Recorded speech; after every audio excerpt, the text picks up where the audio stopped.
You know that moment when your buddy is eyeballing the latest VR headset on a forum and keeps asking, is this really worth the cash, or am I just buying a fancy paperweight? I've been there, scrolling through endless hype, trying to separate the wow factor from the stuff that actually matters when you sit down for an hour of flight sim or a racing session. The Pimax Crystal Super promises crystal clear micro-OLED panels, a massive 116-degree field of view, and eye tracking that sounds like it belongs in a sci-fi movie. Link is in the description if you want to check the product details on Amazon.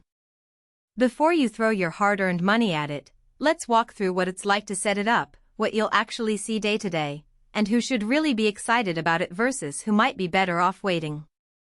First off, the headset's standout claim is the Sony Micro-OLED screen with 38403552 pixels per eye. In theory, that's enough to make the screen door effect disappear completely, and in practice the image does feel astonishingly dense. When you fire up a high-resolution flight simulator like DCS World, the horizon line stays smooth even when you pan quickly, and distant terrain retains detail that low-res headsets just can't hold. That's the kind of clarity you need when you're trying to line up a landing approach or spot a tiny cockpit gauge. For racing sims, the extra pixel count means the track's texture doesn't blur as you tilt the head, which helps keep that immersive feel without the eyes screaming. But the clarity comes with a setup that isn't exactly plug-and-play. The Crystal Super uses Pimax's ConcaveView optics to stretch that 116-degree field of view, and the lens geometry is more aggressive than the typical Fresnel lenses you see on other consumer headsets. Because of that, you'll need to spend a solid half-hour fine-tuning the interpupillary distance, IPD, and the lens height. The headset includes a physical dial for IPD, which feels solid, but you still have to measure your own distance or use the built-in eye tracking to get it spot on.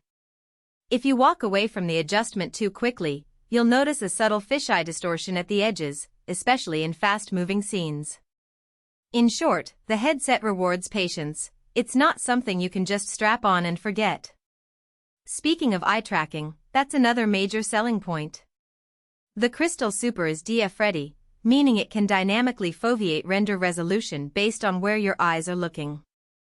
In a demo I tried, the system actually lowered the pixel density in peripheral zones while keeping the center razor sharp, which could translate to smoother frame rates on a mid-range PC.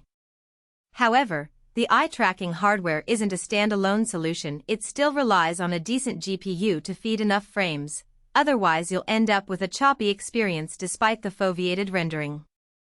If your rig sits somewhere around an RTX 3070 or better, you'll likely see a benefit. Drop below that and the eye-tracking advantage diminishes. Now let's talk about the tracking ecosystem. Pimax markets the Crystal Super as compatible with Lighthouse base stations, SLAM inside-out tracking, and even hand tracking via external modules.